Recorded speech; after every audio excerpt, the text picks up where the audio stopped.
Yeah, so this is Casey Hamlin with Integrity Mortgage. And today we have the lovely Morrell from Landing Real Estate and Brittney Barr from Landing Real Estate. Yes. Yeah. Hi. Hi, Casey. Hi. How are you? I'm good. Great. How you doing? Should I just ask you, like, what's going on in the market right now? Yeah, that's a question that I never get. So yeah, never. So I'm sure you'd be really good at telling us what's going on in the housing market. Yeah, I mean, from a lending standpoint, I won't bore you to death, but what I would say is that, there is still ways for buyers that need loans to compete with cash, believe it or not. And we can chat about that. But, interest rates, interest rates are approaching 7% right now. And everybody kind of gets the Debbie Downer over rates. Yeah. And, it's not as bad as people think. 7.8% is the average rate since they started tracking it. So if you get something in the sixes, you're still below the average since, for 40, 50 years. Yeah, we were talking about how, like, there's different strategies that you can use if you're, trying to put in offers on homes, especially if you're going through like appraisal periods and inspection periods and like what's going to make a strong offer. So I know that like the interest rates kind of make people sad, but I feel like there's still ways to like get deals on a house.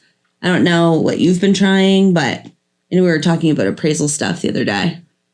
Yeah, I mean, the appraisal part's a little tough, but Casey and I were talking, like, there are some ways where maybe you can actually even get the house. So we can waive appraisals, maybe even in some cases, which actually helps because then your offer is a little bit even more like a cash offer.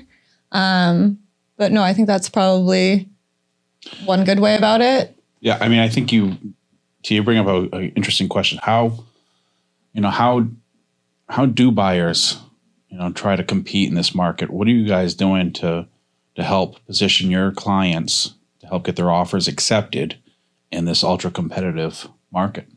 I mean, with my clients, I obviously like go through a pretty big plan on how we're going to make an offer. And we start, with what day do we want to close? Like, do we want to make this super fast? Do we want this to be a long and drawn out process? How quickly can we make an offer? Do we want to be first? Do we want to be last? Then from there, there's other things like inspections. Do you want to waive inspections? Do you not want to waive inspections? I mean, most people want to have an inspection on a home when they're purchasing. So it's really hard because you want people to make a sound decision, but you're also kind of sitting there like, oh, hey, like, yeah, so that inspection, you're probably not going to get this house unless you waive, which it's not fun. You can give like 2 days, for an inspection. You can call an inspector ahead of time and schedule something so that it's like, hey, we're not even going to keep you under contract for that long. Like if something were to go wrong, it would just be 2 days of not being on the market, which could kind of deter a seller. So it's like waiving inspections, like it also is super dependent upon the house. Totally. If I look at an 1800 built house and it's like maybe there's no way. Yeah, I'm like, maybe that's not the safest thing to do. But if it's like a condo or if it's, 2018, like, I mean, right. There's still things you can find in houses. There's risks, but you got to weigh your risks, right? Yeah. So like, it's not as much of a risk. There's always going to be something. Okay. So there's also just nothing on the market. Yeah. So it's like, there's not enough homes for sale. So when you're looking at these houses, if someone's in a desperate situation, they need to get into something. It's like, you have to ask yourself, how am I going to make a strong offer? How fast can I get into it? And then at the end of the day, or if you're financing, you've got the whole appraisal period. Like it might be waived. Maybe you can get a gap. You can get something to help your situation. But yeah. So in regards to an appraisal gap, do you guys can one of you guys explain what that is? When you ask your client if they're willing to do it, to cover it?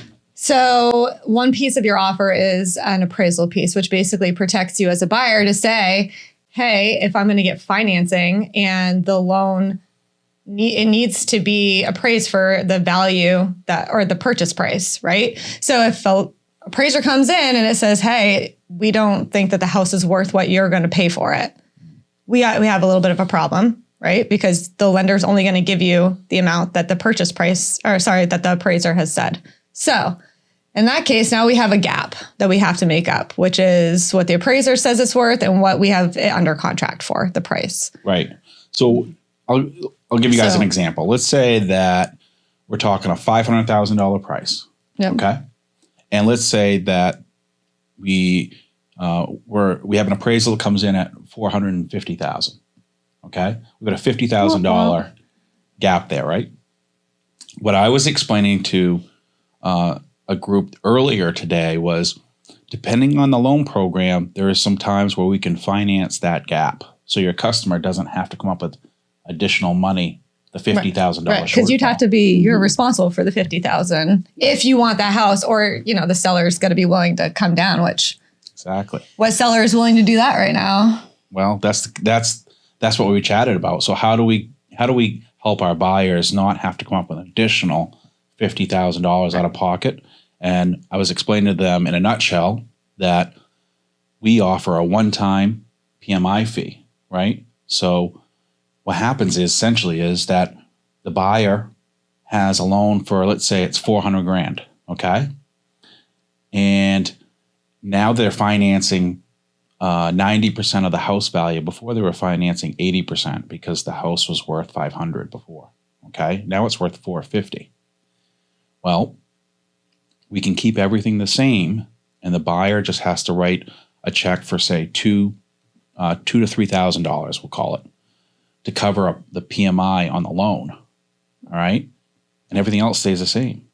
So instead of having to write a check for $50,000 more, we can adjust our financing to help them cover that appraisal gap. And it might, if they don't have an additional $50,000, then that's a way to keep the deal together. Right. Yeah. This is why you just have to have a really good lender who just knows what he's talking about, because it's great. There are so many programs that are available for so many different people in different situations. And like us as realtors, our job is to help you find a house and to make sure your situation works. And it's people like Casey who are, behind the scenes making sure that those numbers work. Whereas like, if you're thinking about, an appraisal and you're like, oh gosh, I don't know. I think this house is worth it? I mean, it's a good question to ask yourself as a buyer too. Like, we'll tell you, but you should ask it to yourself. Do I want to go through a process where I have to come up with additional funds to make up that gap? So I don't know. I think that there's definitely some cool ways to play with appraisal gaps and appraisal waivers, full blown, just asking your lender like, hey, I really need this house. I really want this house. Do I qualify for a program where maybe I can qualify for an appraisal waiver? So I don't know. I think that's pretty cool. Yeah, and I think you're just kind of saying, hey, lenders and realtors are team up and they would try to work together to find solutions. Yeah. Right. Mm-hmm. So I think it's important to work with lenders and agents that work together, mm-hmm. You know what I mean, that have that relationship, because that's a great example of, because you don't want to look desperate. Speaking of desperate, I don't want to look desperate. You mentioned it earlier. What were you gonna allude to? Buyers looking desperate? Is that what you're saying? They are. Well, hold on. We need houses. Well, I think we're all desperate for houses right now, right? Yeah, so like that's the problem. I'm desperate for coffee. No, but I was gonna say, relating it to dating, right? Mm-hmm. Because we have to set expectations for what the market is. And I think a lot of buyers kind of know what's happening, but maybe they don't really know what's happening. Kind of like dating. Wow. Recently thrown back into the dating scene. Like thrown, can we just say? Thrown. Absolutely. Just pile me up and throw me. Yeah, that's what happened. Expectations are low. No, here's the expectations. All right. And I was thinking about this the other day when I was thinking about men. And I was like, I'm just relating this to men, by the way, just right now. But like, we can switch it up. It could be females too, I guess. Sure. Whatever. But I was thinking about that like tall, dark, handsome man that's just successful, witty, like, he's checking all the boxes, right? You're like, oh, he's checking all the boxes. And then I was like, he's checking a lot of boxes for a lot of other females right now, I'm sure, right? So when you are looking at your house and you're like, wow, this house is checking all the boxes. You know, it has 3 bedrooms, 2 baths, 2-car garage, acre of land, the right price. That's it. This is it. It's checking all the boxes. And then you're like, well, there's 50 other buyers out here that it's also checking their boxes, right? So I think you have to then think, well, what do I have to do here, right? What do I have to do to be competitive? And I don't know what you have to do on the floor. Okay. I don't know what you have to do to be competitive in the dating world. I haven't figured that out. My advice is for the real estate part of it, but thank God she has that figured out. Please trust her as your realtor. If I know one thing, it is real estate. So yeah. But then I was relating it to the house where you're like, hey, it's been on the market for a little while. It's sitting there like that. What's wrong with it? That dude that's out there, and you're like, why are you still single? What's wrong with it? This man has no inspections. What's up with that? This guy is out here. I've been on the market for way too long. Dude, why is he single? Right? Yeah. You have to question it. Why is he single? Okay, that house has been on the market for way too long. You got to think, what's wrong with it? Yeah. And flip side, for sellers, when you don't price it correctly and it sits on the market too, people are thinking the same thing. Right. It's very difficult out here dating people whose expectations of themselves are way up here. It's actually like, wow, bring it down. Yeah. It's not a real thing, you know? Yeah. Not every guy can buy me a Chanel bag. So realtors are kind of like dating coaches. Like they kind of help people. Right? Like, am I right? Like you're like, you know, trying to teach the seller to, you know, try to maybe mask some of the red flags. Yeah, red flags or, you know. I like it because it's matchmaking It's matchmaking the person to that house. Yeah. Also, when you there is something out there. If that house is sitting on the market for a while, there is always something. Right? There is. And it's can you handle what that something is? Right. Well, as an agent, can you handle this? Can you handle it? Do you want how much do you want to give and take? Because in this market, you have to do a little giving and taking, especially as a buyer. And so that's what I'm saying. It's not hopeless. Yeah. Right. It's just, and also not getting desperate. How much renovation are you willing to do? Right. Right. Are you going to build up a man or are you going to build up your house? I think your plan just has to be a little bit creative and not so stringent as a buyer right now. I think that's one of the things. Well, I think we're not lowering our standards, right? You're just saying you have to understand the market. You're understanding what you're saying. You have to understand the market you're in, right? But you have to be flexible too, right? A little bit. That's what I mean. Is you understand that, hey, look, some of the houses that have been sitting for a while might have some flaws, right? And that's why they've been sitting. And as a agent, you're trying to help them mask those flaws, right? Or minimize those flaws. Yeah. Right? Yeah. What can we do to make this the house that you want? Or get more attractive. Right. Yeah.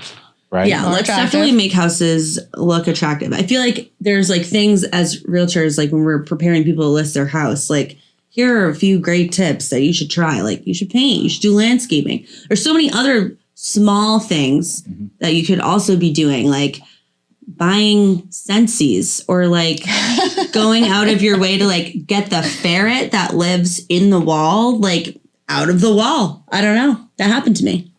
Yeah, that would be good advice. That's not, it's just, that's not advice. You gotta think about the small things. Okay? Yeah. But realistically, you don't want, your garbage disposal or your dishwasher to be broken. You want those things to be fixed before you're about to put a house on the market. You want it to be as attractive as possible. These are things, unfortunately, though, our buyers are having to look at and see and have to decide, hey, do I want to live in a house that has all these little problems that I now have to fix that could end up as big ticket price tags? Yeah. Well, I think from a buyer's perspective, though, if you're looking right at that tall, dark, and handsome house. Oh my God. You got to be competitive. And that's what we were talking about, the things that you got to do to be competitive, right? If you are willing to change your plan up a little bit, maybe you look at that house that has been out there for a little while.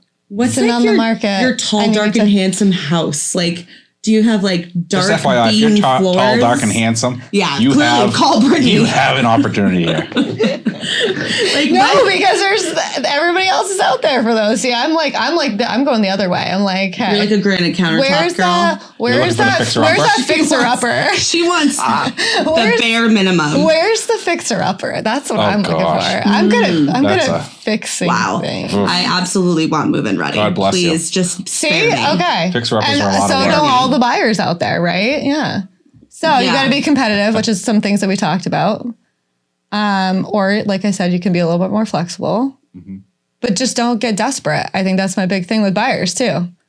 Sometimes they're out there and you start seeing what's out there and like, we can get you a home. Just don't get too desperate where you're just all of a sudden you like, I think my biggest thing as a realtor is I don't want you to end up with a home that you don't want.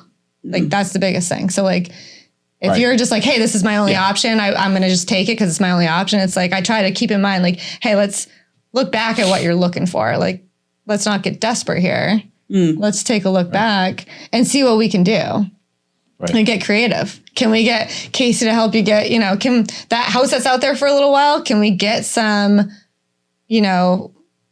closing costs from the seller to maybe put some money in your pocket to do some of the work that maybe that house needs. Right. We get a renovation loan. Renovation loans. Right. And some people will take those because maybe those sellers are desperate. Who knows? Good point. Well, that was fun, guys. Thank you so much for your insight and your expertise. For Brittney, for Tia, and myself, thanks, guys, for joining us, and we look forward to speaking with you soon. Thank See you Thanks, soon. Casey. Invite us back, please. Absolutely.